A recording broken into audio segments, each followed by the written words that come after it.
Hi everyone, this is the lecture on immigration and transnational motherhood.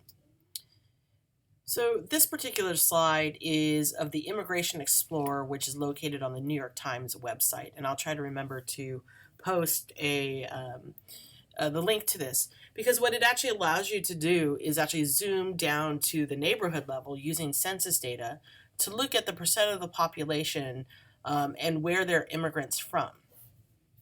This picture in and of itself at the national level provides a lot of important information that I think is important for us to understand or contextualize immigration in the United States. Starting with the top part of the slide, not surprisingly, as you go through, if you see parts of Washington, Montana, North Dakota, Minnesota, Michigan, Maine, Vermont, New Hampshire, New York, not surprisingly, these are all areas that border the US Canada border. And so when you look at the largest foreign born population group in that part of the country and by county, it is predominantly Canadian. Now, the area here, if you look at starting with Texas, going through New Mexico, parts of Colorado, Arizona, California, Nevada, not surprisingly, that the largest population comes from Latin America, and even within Latin America, it's predominantly Mexico. You also see that there's a large Latin American population in Florida. That particular group is largely from Cuba. And if you go up into New York State, Washington, D.C. area here on the East Coast, parts of, as well as parts of North Carolina, a lot of these groups here are all from the Caribbean or the islands, Dominican Republic, Haiti, etc. So it's important to note that when we think about migration to the United States, people tend to migrate where they already have strong connections. You can also see that there are, when we think about Latin American populations, that we can see that in the middle of the country, in predominantly agricultural areas, you're seeing a predominant Latin American population in certain counties. A lot of that has to do with migration for work, in particular working in agricultural industry as well as the meat packing industry. The meat packing industry means that you're working for places like Foster Farms, right, where you're actually kind of butchering chicken, cows, etc., for the purposes of meat, and then shipping them for commercial use. Um, you could also see, in terms of on the West Coast, and in particular around Seattle, around Portland, and around the San Francisco, Oakland Bay Area, you have a large Asian and Middle East population. And that I think that in terms of Eastern European, you have those light blue patches. There's a lot of migration from Eastern Europe. And as well, I think when you look around Minnesota and a few spaces within California, as well as New York, Pennsylvania, etc., you see that purple color, we have a large African immigrant population. So I invite you to take a look at this particular screen because it will allow you to zoom down to the street level using census data and provide you with a picture of who's living in the United States. And the reason I show you this particular slide is because I think it's that sometimes immigration is and how big of an issue it is lost when we only look at what's going on in our own neighborhoods. So on the Statue of Liberty, we inscribed, or there's the inscription: "Give me your tired, your poor, your huddled masses, yearning to breathe free. The wretched refuse of your teeming shore. Send these, the homeless tempest tossed to me. I lift my lamp beside the golden door." The reason I talk about this inscription is because this used to be our real attitude, if you will, towards immigration. We looked at immigration as something that was good, that was positive. The United States was a space where if you were someone who felt oppression from your home government, whether that was because of your class status, your race, whether it was because you wanted greater economic opportunity, you faced religious persecution, totalitarian governments, the United States was always a place in which we welcomed people. And I think most of us would know, or at least arguably know, that this is something that has changed quite a bit since the Statue of Liberty was erected. Now, in sociology, I think it's important to talk about why we study immigration and immigrants. First and foremost, immigration and understanding immigrant processes and their experiences are central to U.S. history and the development of the nation state.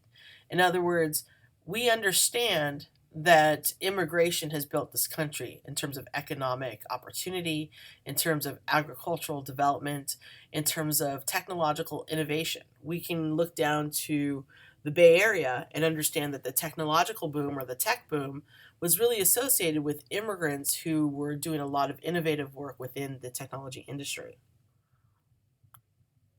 It also helps us interpret and understand inequality, both past and present. When you look at inequality, this could be based, as we've already talked about in this class, it could be based on race, gender, immigration, religion, etc.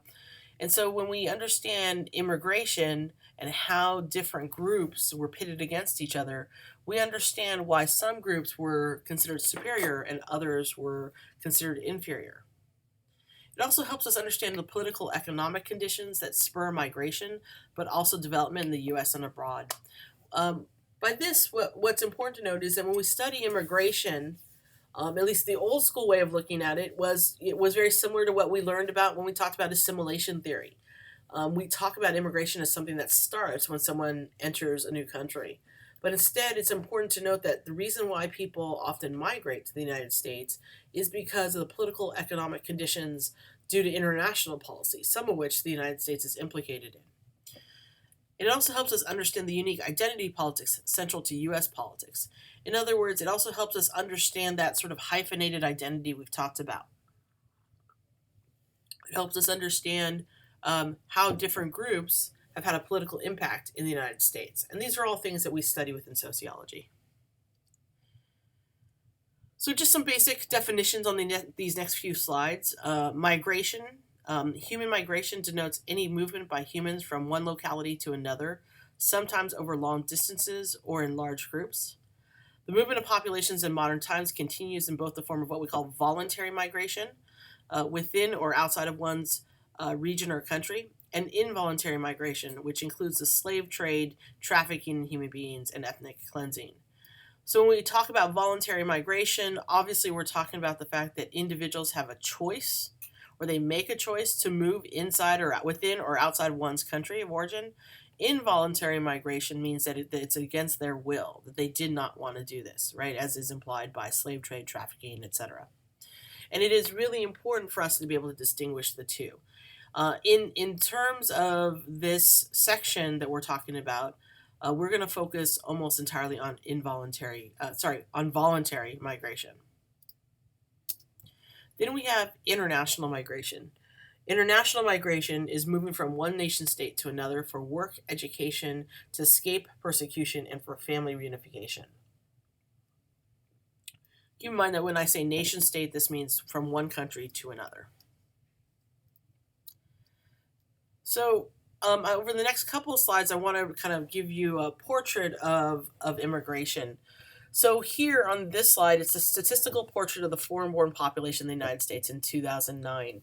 I wasn't able to find a similar one from Pew for the most recent post-2010 census. This was taken by the Census Population Survey, or by the census as part of the American Community Survey. And it helps us give a snapshot of where people are coming from. If you'll note, I would study this chart a little closer, but I've highlighted two specific boxes. First and foremost, we understand that the majority of migration to the United States post-1990 has come from Mexico. And that, again, in Mexico, you have 3,626,364 who came between 1990 and 1999, and then another 3.7 million after 2000. So that means that that number, the number of Mexican immigrants in the United States, has essentially tripled in a matter of 20 years. You also see the growth of a large South and East Asian population. This includes places like China, Philippines, India, Korea, etc.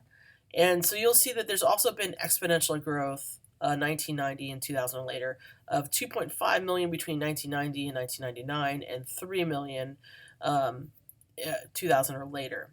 And again, that number again has probably has multiplied by 2.5, right? It's 2.5 times the size it was before. And then as you go through, you'll see that there's a significant migration coming from other areas like the Caribbean, Central America, and South America. What these numbers tell us is that when we talk about immigration, there's definitely been a huge increase post 1990. There are numerous reasons for this, of which we'll talk about a little bit more specifically as we go through the readings for class. The top 20 sending countries, in other words, where are people coming from? This is just another way to display it. Mexico, China, Philippines, India, and El Salvador are the top 5 sending countries.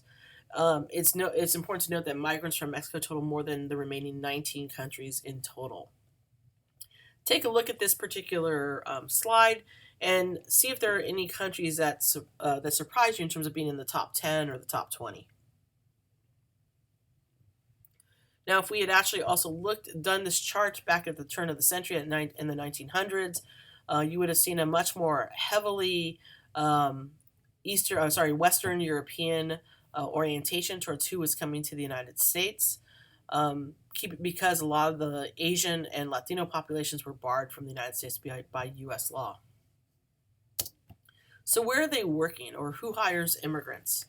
Well, if you look at the yellow box on the left, I've highlighted the areas or the spaces in which we see most immigrants working. In fact, it's actually not all that surprising. They work predominantly in farming, fishing, and forestry, construction, and extraction. So extraction is mining, cleaning, maintenance, right? In other words, building, cleaning, and maintenance, doing janitorial work, food preparation. This can be, this particular section would be fast food production and stuff, transportation and moving, in other words, working as movers, personal care and service. This could be nannies and housekeepers as well. So as you'll see, they work in jobs that, quote unquote, Americans traditionally don't work in. And we also see that, particularly when you look at the number of immigrants employed, we can see that these numbers are obviously show us, and these numbers are a little bit delayed. These are kind of from 2005, 2006, right? These numbers haven't really changed much in more recent years. So a big part of what you were supposed to study for this class is to better understand what we call transnationalism. Transnationalism is a process by which migrants, through their daily life activities, create social fields that cross national boundaries. In other words, this theory really kind of focused on the idea that when immigrants come to the United States, they don't just forget about where they came from. In fact, it's through daily practices, daily actions, that they stay connected to the spaces and places that they come from. And they connect by doing social activities that not just remind them of home, but actually actively keep them connected to home. Many social scientists agree that transnationalism broadly refers to multiple ties and interactions linking people or institutions across borders of nation states. So some of these actions may include things like what we call remittances, sending money home, right? So you're working in the United States and you send a part of your salary back home to support your family. So when we talk about ties and interactions, that's one of the ways in which immigrants stay connected. Another way that they often stay connected is through what we call hometown associations.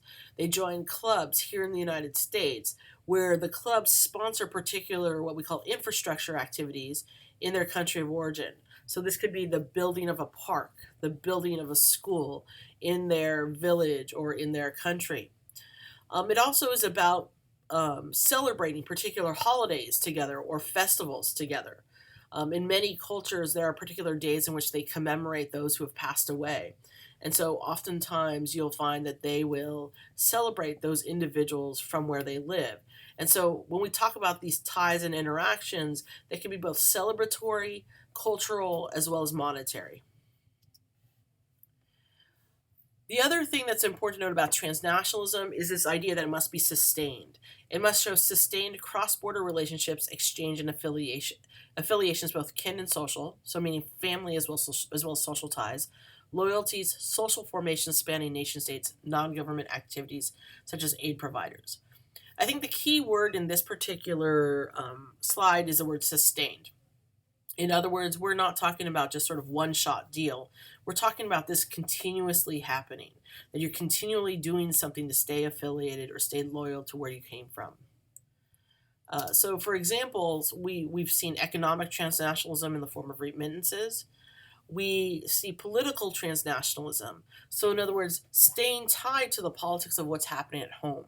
One of the examples I often use is Wyclef Jean, who used to be part of the Fugees and has been a sort of music entertainer. He has stayed really connected to Haitian politics. So much so that he's advocated for and raised money for particular political candidates. But he himself has also run to be president of Haiti when he was dissatisfied with the current administration. This type of political transnationalism isn't just about economic ties, but actually trying to sway the political movements of what's going on in a country. Then we have social movements. Social movements can be things like kind of labor struggles. One of the contemporary labor struggles that I would cite is the campaign against Driscoll berries. Driscoll has been found has underpaid its workers, particularly in Mexico, paying them less than $1 a day. And so labor organizers here in the United States have also organized to boycott Driscoll berries so that it puts economic pressure across those national boundaries. Also, we've seen liberation theology, which is a type of religion that across different borders that really motivates social movements for freedom, for anti-oppression work, for working to help overthrow dictatorships. These are some of the ways in which we see liberation theology working. Then we have, in the reading itself, it focused a lot on what they call transnational motherhood. In other words, that there were these linkages, right, across different groups. Transnational motherhood describes women who work and live in a foreign country while their children live in their country of origin. What is particularly important to note about transnational motherhood is that the women who are working and living in a foreign country are often doing care work, meaning that they're nannies who are often working with children who are not their own, who are giving the love that they often feel that they should be giving to their own children to their employers' children. And that this creates a lot of discord in their lives. And we're going to focus a lot about this in terms of the struggles that these mothers face, about why they come to the United States, how they stay connected to their families, and some of the sort of emotion work that they have to do as part of their jobs. Going into this, I would like you really to kind of focus on these questions, take a look at them. They're already on the slides, and we will come back to them and talk about them in our, in our forums.